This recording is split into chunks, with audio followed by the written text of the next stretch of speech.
আসসালামু আলাইকুম রহমতুল্লাহি ওয়া বারাকাতুহু। প্রিয় নাজরিন, আমার ভাই বন্ধুরা, আপনারা যেখান থেকে আমার এই ভিডিওটা দেখতেছেন আপনাদেরকে অসংখ্য অসংখ্য ধন্যবাদ। তাই আপনাদের কাছে এমন একটি ভিডিও নিয়ে এসেছি যে ভিডিওটা আপনাদের অবশ্যই সফলতা হবে। যেমন আপনাদের বাচ্চা ছেলে বা মেয়ে বিছানায় পেশাব করে দেয়, সেই সময় আপনারা পেরেশানি পড়ে যান যে আমি সে বাচ্চার ওষুধ কিভাবে করব। তাই আপনাকে বলি সেই ওষুধও করতে হবে না, আর কিছুই করতে হবে না। শুধু কেবলমাত্র আপনাকে এই ভিডিওটার শেষে একটি তাবিজ রয়েছে, এই তাবিজকে আপনাকে ব্যবহার করতে হবে। কিভাবে ব্যবহার করবেন?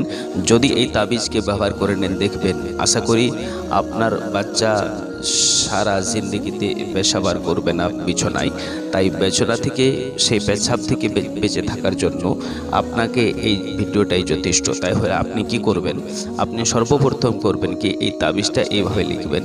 তাবিজটা লেখার পরে আবার ওই তাবিজ বানিয়ে তাই বাচ্চার কোমরে পরিয়ে দেবেন। দেখবেন বাচ্চা সুখে থাকবে, পেশাব করবে না ইনশাআল্লাহুল আজিজ। তাই যদি আপনার কোনো কমেন্টে জিজ্ঞাসা করার থাকে তো আপনি অবশ্যই কমেন্টে জিজ্ঞাসা করবেন।